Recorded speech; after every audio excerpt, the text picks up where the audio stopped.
대통령으로서의 직책을 성실히 수행할 것을 국민 앞에 엄숙히 선서합니다.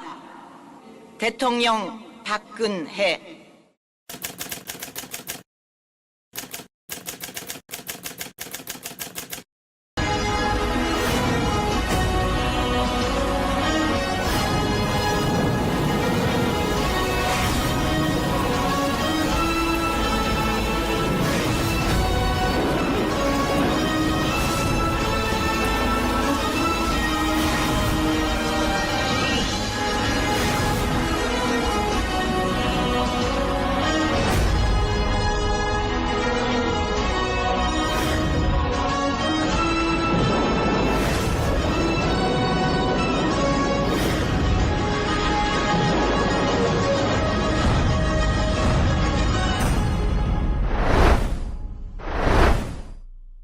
정작 화염병 맞을 인간 문재인과 김무성, 논설위원 이종택.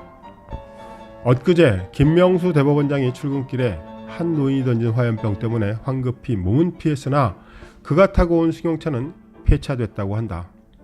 사건 발생 후 경찰은 화염병 투척 동기를 법원의 잘못된 판결에 불만을 품은 탓이라고 발표했으나 이 사건의 파장이 적지 않은 이유는 그 노인의 행동이 인내가 임계점에 달한 국민의 심정을 대변하고 있기 때문이다. 사실 김명수 대법원장이나 지금의 권력층에 대한 국민의 불만은 화염병을 넘어 폭탄이라도 던지고 싶은 심정이라는 게 거리 곳곳에서 하루가 멀다 하고 벌어지는 반정부 집회와 시위를 통해 여실히 드러나고 있기 때문인데, 거기에는 좌우 구분도 없고 정치 이념도 없고 남녀노소 구분도 없다. 문재인을 악마같이 미워하는 태극기 국민의 시위는 물론 예멘 난민의 무비자 입국을 반대하는 젊은 층, 아르바이트 자리까지 뺏긴 최하층 근로자, 생활터전인 가게를 잃고 거리로 내몰린 자영업자, 사회 엘리트층인 의사들이 거리로 나오는가 하면 국가 전복에 한몫 거들었지만 보상을 받지 못해 앙랑불락하는 민노총, 그리고 유치원 원장과 보모들까지 거리로 나서고 있다.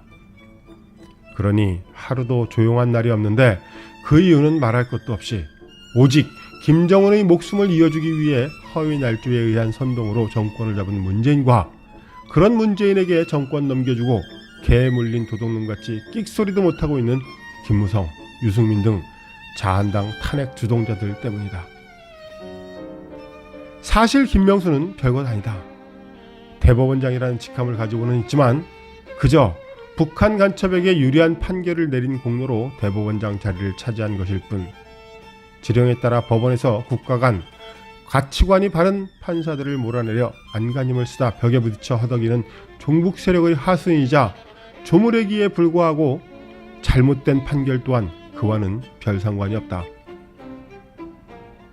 그럼에도 국민이 이 사건을 두고 통쾌하게 생각하는 것은 그가 종북 주사파와 괴를 같이 하고 있기 때문이고, 법치를 유린하고 헌법까지 파괴한 인간들이 화염병 한 변 맞자 일제히 법치를 부르짖는 KBS를 비롯한 언론들의 논설에 코웃음을 칠 기회가 생겼기 때문이다.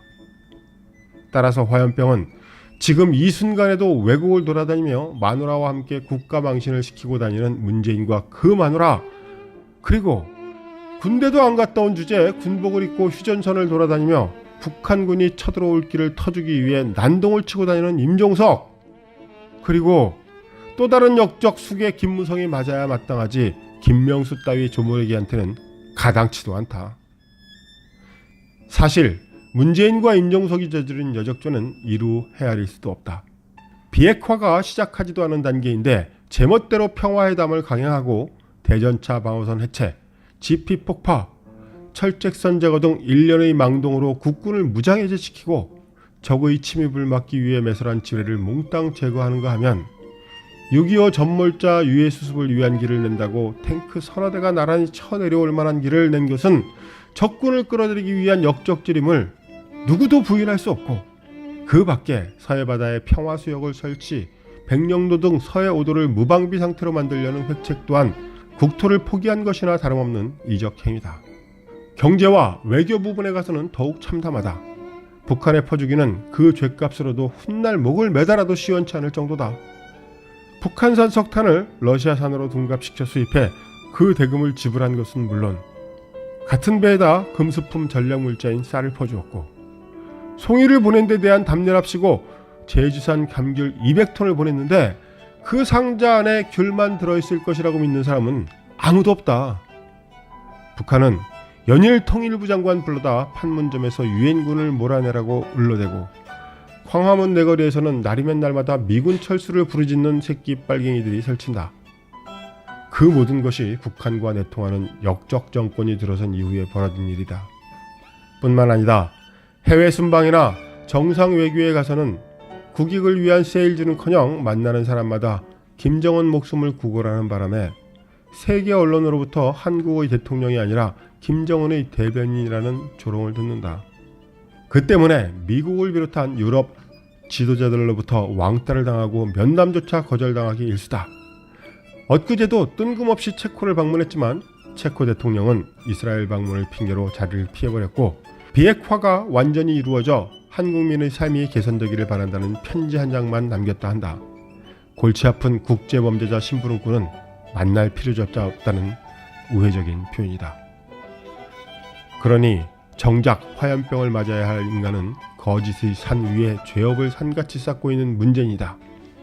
전체주의 국가이자 산업 스파이 국가 중국에 가서는 수행기자가 공안에게 얻어터지는 수모를 당해가면서도 태양열 발전 기재재를 수조 원씩이나 수입, 재정 낭비는 물론 지금은 국토까지 황폐화시키고 북한에 대해서는 목숨까지 바치라면 바칠 정도로 아양을 떤다. 말할 것도 없이 중국 동맹국 북한 김정은의 손에 목줄이 잡혀있기 때문이고, 역적질을 해야 목숨이 부지된다. 지금은 비록 허위날조에 의한 선동과 종북과 부패한 정치인들의 결탁으로 박근혜 대통령을 구치소로 보내고 권좌를 차지하고 있지만, 전체주의 국가는 소련의 예를 보듯이 반드시 망하기 마련이고, 중국도 북한도 예외가 아니고 보면 언젠가는 그 죗값을 치를 날이 오게 마련이다. 보자. 중국은 티베트, 몽골, 신장, 위구르 등 주변의 약소국을 강제로 병합하고 국내 수십 개의 소수민족을 언론 통제와 무력으로 강압 통치를 하고 있으면서도 한반도를 욕심내는 것도 모자라 세계 재패를 꿈꾸다가 미국의 경제를 이용한 전술에 걸려 시진핑이 오늘날 하고 있고, 중국의 기대 온갖 악행을 저지르고 있는 김정은의 목숨도 얼마 남지 않았고, 그런 북한 김정은의 소나기에 목줄이 잡혀 충성을 다 바치고 있는 문재인의 몰락도 시간 문제다.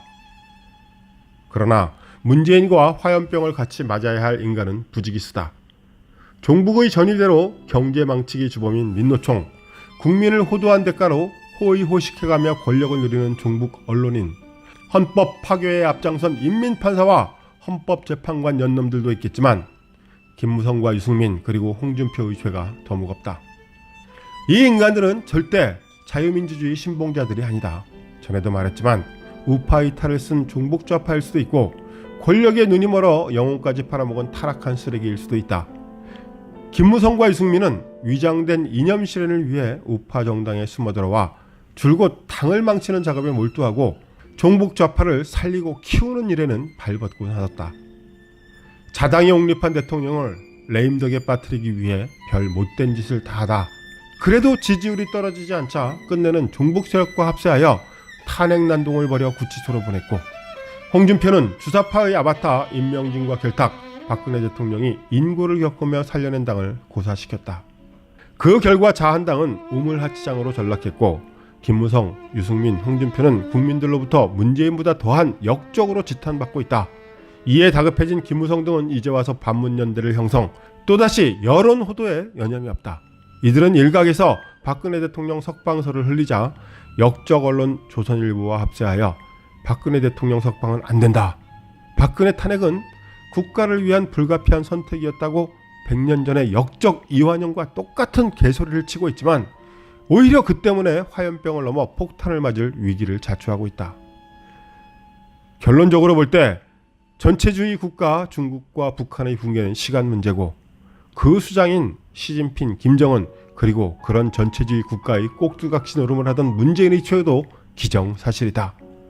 따라서 그런 시진핑, 김정은의 사주와 지령에 따라 국가를 파괴하고 있는 문재인과 그런 인간들에게 자당의 지도자를 팔아먹고 국민을 볼모로 내준 김무성, 유승민, 홍준표 등 위장 우파들의 역적질은 국민이 부여한 권한을 억울하게 잃고 구치소에 수감된 박근혜 대통령의 청와대 복귀 시점을 기해 죗값을 치르는 건 사필 규정이다.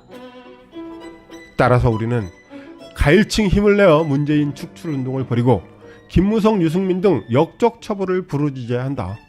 전체주의 국가가 차례로 몰락해가는 시대사조와 국민의 처절한 투쟁으로 국가의 주권과 정체성은 찾을 수 있겠지만 우리 윗세대가 이루어놓은 경제적 기반은 북한과 중국의 준동과 종북 세력, 권력의 눈이 먼 역적들의 미필적 고의에 의한 실정으로 망가질 대로 망가졌다. 이딴 외교 참사로 국적은 땅에 떨어졌고 역주행 경제로 실업자 사태가 나고 있는 것은 물론 국가 신용도도 끝없이 추락 중이다. 그러나 우리에게는 아직도 희망이 있다. 뛰어난 외교력과 지도력으로 통일국가 대한민국을 중흥시킬 역량을 가진 박근혜 대통령이 있기 때문이다. 때문에 불초는 오늘도 박근혜 대통령이 내일의 한국을 위해 건강을 유지하시기만을 빌고 또 빈다.